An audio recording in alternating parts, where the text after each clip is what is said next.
اس سے پہلے کہ ہم اقبال کی طرف جائیں، تھوڑا سا دور اقبال پر بھی نگاہ ڈالتے ہیں۔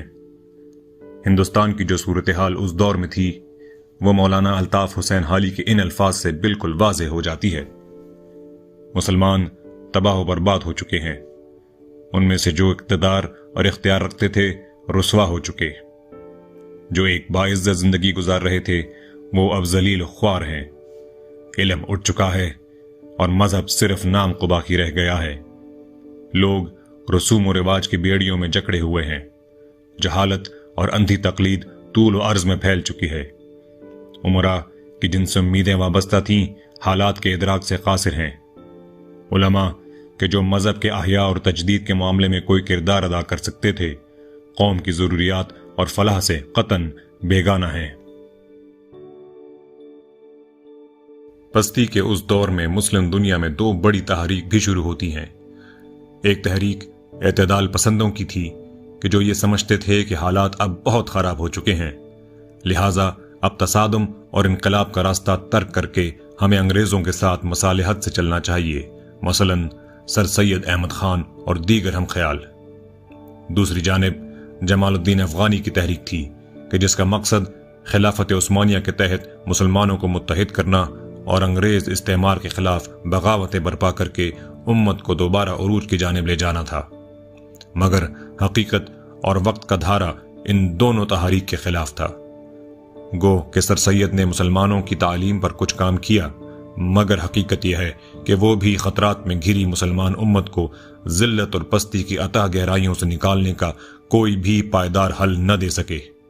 دوسری جانب جمال الدین افغانی کی تحریک بھی اپنی موت آپ مر گئی کہ جب خلافت عثمانیہ اپنے ہی بوجھ تلے دم توڑ گئی۔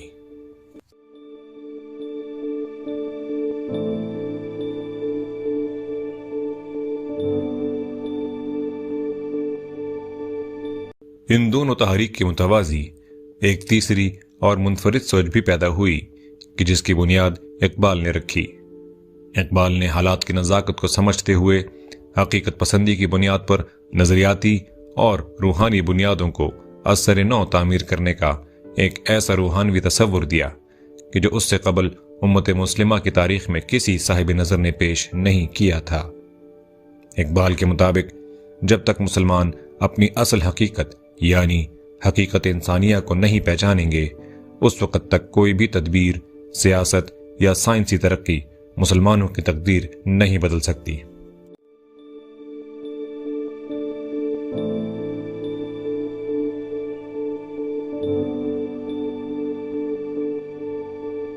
اقبال نے اسی روحانی نظریے کو فلسفہ خودی کا نام دیا کہ جس سے امت مسلمہ اس سے پہلے نہ آشنا تھی۔ یہ معرفت اور حقیقت کی معراج کے ساتھ جدید دنیاوی تقاضوں سے مطابقت رکھتا ہوا ایک ایسا انقلابی نظریہ تھا کہ جس کی بنیاد پر جنیدی اور ارتشیری نے یکجا ہو کر امت مسلمہ کا احیاء کرنا تھا۔ یہ ایک ایسا حیرت انگیز تصور حیات تھا کہ جس کی زد میں ساری خدائی تھی۔ اس سے زیادہ مسحور کن، انقلابی، روحانی اور جدید نظریہ حیات انسانی تاریخ میں اس سے قبل کبھی پیش نہیں کیا گیا۔ اسی لیے اقبال کو مرد استقبال بھی کہتے ہیں کہ جو آنے والے دور کو بھی اپنی مٹھی میں مضبوطی سے تھامے ہوئے ہیں۔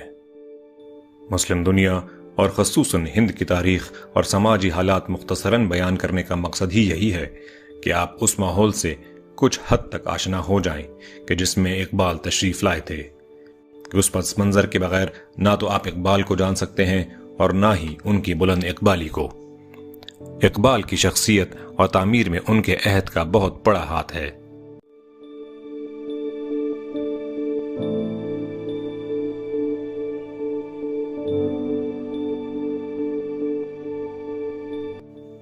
جس کرب سے اس دور میں انسانیت بالعموم اور امت مسلمہ بالخصوص گزر رہی تھی وہ اس آتش فشاں کی مانند تھا کہ جس کی حدت نے اقبال کے پورے وجود کو پگھلا کر کندن کر دیا۔ اس قیامت خیز عہد میں امت مرحوم کی اتنی بے بسی نے اقبال کے پورے وجود کو اس قدر احساس ضیاء میں مبتلا کر دیا کہ ان کی تمام تر حسیات لطافت کی آخری حدوں تک بیدار ہو گئیں۔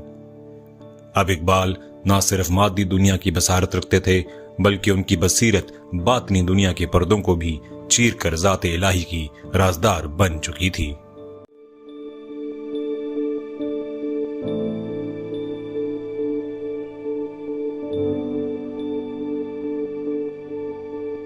اگر ہم اقبال کے فکری ارتقاء کا جائزہ لیں تو ہمیں وہ اپنی نوجوانی کے دور ہی سے ایک علمی عبقری کے طور پر نظر آتے ہیں کہ جو مادی علوم میں بھی اتنی ہی مہارت رکھتے ہیں کہ جتنی روحانی اور مابعد الطبیعیات میں۔ اقبال کے علوم اس قدر حیرت انگیز تضادات کا مجموعہ تھے کہ جس کی مثال نہ تو شرق و غرب میں کہیں ملتی ہے اور نہ ہی ان کے بعد آج تک کوئی ان کا ثانی پیدا ہو سکا ہے۔ فطرت کی طرف سے اقبال کو عطا کردہ کمال اس قدر آنکھوں کو خیرہ کر دینے والا تھا کہ ان کے ہم عصر دانشور بھی بے ساختہ ان کے آگے سر تسلیم خم کرتے تھے، مگر حقیقت یہ ہے کہ کوئی بھی اقبال کے حقیقی علمی اور روحانی مقام کی گرد بھی نہ پا سکا۔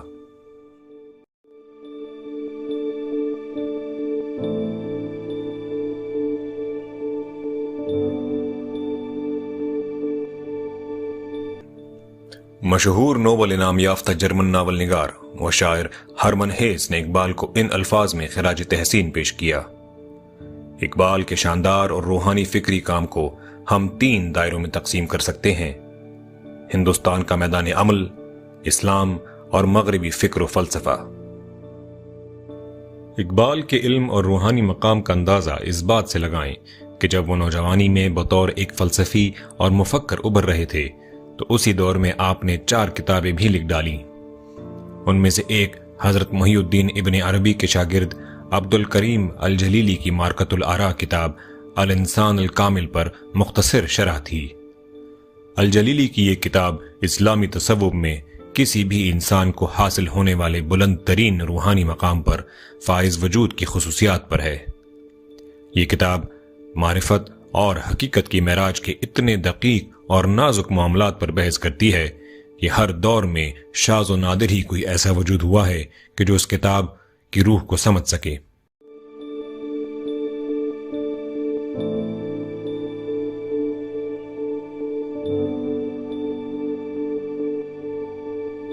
جس بحر معرفت کے کنارے بڑے بڑے علماء، صوفیاء اور ابدالوں نے خاموشی اختیار کی، اقبال جوانی ہی میں اس بحر بے کراں سے سیراب ہو چکے تھے۔ آنے والے دور میں جب اقبال نے معرفت اور حقیقت کی معراج کو اپنے کلام میں بیان کرنا شروع کیا تو ہمیں اس میں واضح طور پر حضرت محی الدین ابن عربی اور شیخ عبد الکریم الجلیلی کا فیض بھی نظر آتا ہے۔ اسی دور میں اقبال نے ایک دوسری کتاب برطانیہ کی سیاسی تاریخ پر لکھی کہ جس کا مقصد مغربی تہذیب کے پس منظر کو امت مسلمہ کے سامنے پیش کرنا تھا۔ اقبال کی تیسری کتاب سیاسی معاشیات پر تھی کہ جس میں انہوں نے اس دور کی سیاسی معاشیات بشمول سرمایہ داری نظام اور اشتراکیت کی حقیقت کو واضح کیا۔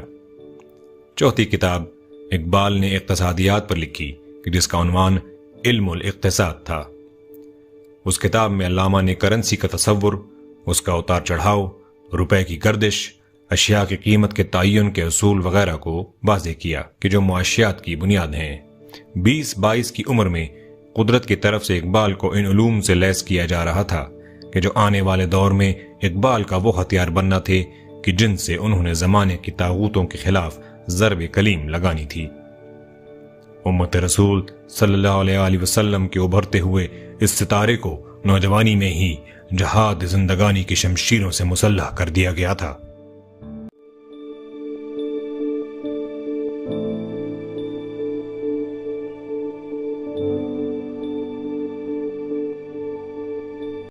یہ بھی حقیقت ہے کہ اقبال کو بھی حضرت ابراہیم ہی کی طرح ایک فکری ارتقاء کے عمل سے گزارا گیا۔ جس طرح حضرت ابراہیم نے اول ستارے، پھر چاند اور پھر سورج کو اپنا خدا جانا تھا کہ جس کے ڈوبنے کے بعد انہوں نے کہا میں ڈوبنے والوں کو نہیں چاہتا، اسی طرح اقبال نے بھی شروع میں ہندوستانی قومیت پرستی کی جانب نگاہ کی۔ اسی دور میں انہوں نے وہ مشہور ترانہ ہندی لکھا، سارے جہاں سے اچھا ہندوستان ہمارا۔